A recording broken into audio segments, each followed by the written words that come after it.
Hello and welcome to Alliance War Season 51, Episode 2. So we had a pretty comfortable victory over Isolate. We gave up 8 deaths, which isn't amazing, but it is the first war of the new season, so we're dealing with new bans and new blacklists, so definitely could be worse. We've got 6 fights in today's war. We are doing another HulKIng war because despite him not being a tactic attacker, he's just really good for this tactic. So we are using him for several tactic fights. Our opponent is Bolt, so we did beat them last season. They did actually finish Masters, the first time they've ever finished Masters. So they're doing really well, and there definitely won't be an easy beat. Our team is our 6-star rank 6 HulKling, our 7-star rank 3 Onslaught, and our 6-star rank 3 White Magneto. And unlike the last war, we are running recoil masteries because we're not taking path 4 at all this war, so we don't have to worry about any heal block nodes. So we'll definitely want the extra juice, especially for the HulKling fights. So the first fight we have here is a Mysterio, just a rank 2. This is the same node as the Scorpion from last war, so HulKling does really well for these nodes because it gets such massive damage with his special 2 with the Ebb and Flow Fury. So obviously we do have a guidance boost on to help because when we do knock him down, he does go debuff immune for about 7 seconds. So we get a special 1 out of him. I wanted to push into a special 2 because of course HulKling has power drain immune, but he did want to throw that special 1, so that's fine. The reflection gas didn't last too long because he didn't have any chemical gas on him. He might have had 1, but it didn't. Yeah, the reflection gas didn't last very long.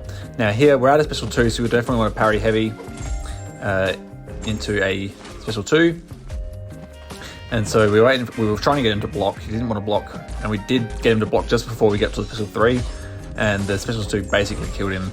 In fact, it was so much power back with the Ebb and Flow Fury that we actually got to the special 3, and we were able to throw that still with the protection down, so that easily finished him off there.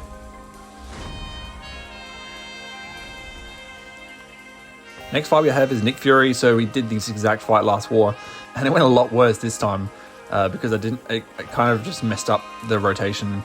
Well, I didn't really mess up the rotation. It was just more like the how I used the protection node. I definitely played the protection node a lot poorer this time. I didn't maximize the amount of damage I was able to get with protection down, but that's fine. So we get a special 1 out of him just so he can dump that power. Obviously we are trying to get to that big special 2 unblockable, so we get our 4 pierce, go into a heavy. We're trying to get into a really hold block. He's just tapping it a lot of the time, and we didn't really hold block, but he did finally. And so we throw that special 2, and because we are running recoils, the power boost did actually get us back to a special 3, which I kind of didn't want. So that wasn't ideal. So that was the other problem with running all those cosmic power boosts and recoils. So we probably could have gotten away with not running the 8% the 8% power boost there. So definitely a lesson for next time. Now here I probably should have thrown a heavy to get rid of the protection, but I wasn't sure if that would get into a special 2 or not. So I actually used a special 3 here to remove the protection, because obviously with that protection up, he takes a lot less degen damage to get down to that 30% threshold in his second life. So having the protection down will obviously give him a lot more degen damage. So we get a pretty nice intercept. We actually throw a special 1 just so we can get past that unblockable. He does actually throw a special 1 here, only at 14 charges. It wasn't quite unblockable, luckily. Now here, we don't want to bait heavies because that's going to be unstoppable, so we want to use our unblockable for the opening. So he does finally block there. Obviously with the protection up at the moment, our basic attacks are hitting for absolutely nothing. But we actually do get him down most of the way there, and we can just use the hits in the block to finish him off, and then one more combo here. Does do the trick eventually, so very, very slow. Definitely could have been a lot better, but we got him down eventually. Next is an Iron Man Infinity War rank 3. Shout out to Nid, this is his Iron Man Infinity War. And HulKling is really good for this, again, just for the unblockable. We don't have to worry about any auto block at the end of the fight if we are unblockable.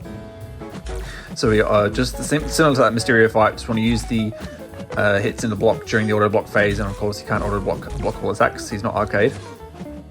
He does actually evade there, took a bit of a risk hitting him as soon as the evade phase started, so he did actually evade and gets a bit of extra critical resistance there, which is unfortunate. So we got a reparry there, threw a parry heavy, and so obviously that protection is down now. So we combo into an unblockable special 2, or get there eventually because I didn't have enough shapeshift charges for that first combo.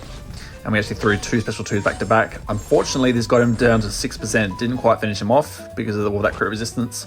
Well, I mean, he didn't really have that much crit resistance. We just got really unlucky with no crits. And of course, the protection's back now, so I wanted to sort of I probably should have thrown the special 2 and that would have been fine. I was really scared about the armor ups that he has now. And I probably should have waited for these armor ups to expire before throwing the special 3 because they are very potent, and you can see the special 3 basically does no damage. But if we had waited for those armors to expire, this special 3 definitely would have killed him. But you can see he still has those 3 armor ups. So those go away now. And so we can just hit into block and that will finish him off. Well, we can't now because of the evade phase, but we just do a parry and do a quick combo. Next is Baron Zemo. Pretty common placement. Yeah, Baron Zemo on path 7. If you stay close to him, he will get fatigue debuffs, and of course with his cleanse charges, he will cleanse those straight away. And if he cleanses 5 debuffs, you will get rooted. So we definitely want to be able to nuke this fight as quickly as possible. That's why we are running the Power Start 1 boost. And we're just waiting for our shapeshift charges and also maintaining our distance so he doesn't get fatigues. So we've got our shapeshift charges, we can combo into an unblockable special 2, and then the power backs go perfectly, let us perfectly chain into another special 2, and you can see that second hit of the special 2 was just unblockable. The unblockable just lasted long enough for us to chain into that second special, so he went down in about 20 seconds. And next is Attuma. So we did this exact fight again last war, and again it's another rank 3, so it's a pretty simple fight for HulKIng. He just nukes this fight. Obviously we're going to take Thorns damage, but this is our last HulKIng fight, so we don't have to worry about healing him after this fight.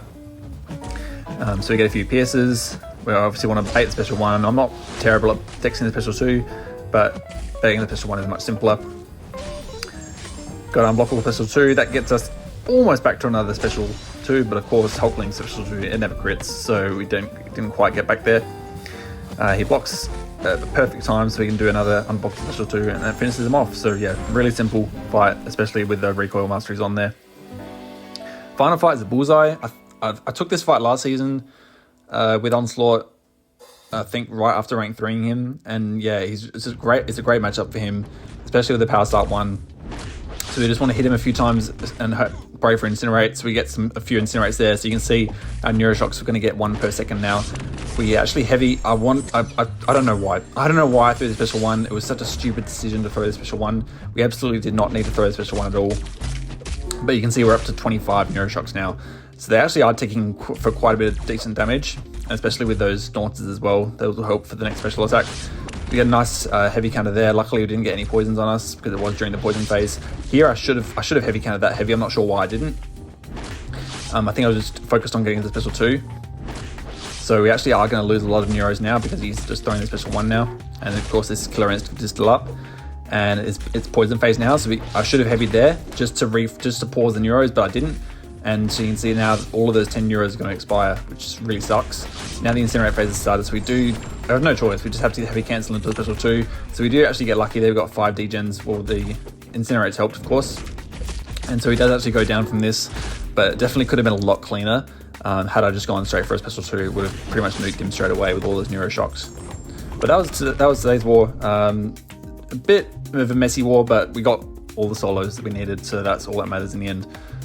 So yeah, thank you guys for watching this war. Hope you enjoyed, and yeah, looking forward to more wars this season. So thank you guys for watching, and I'll see you in the next one. Peace out.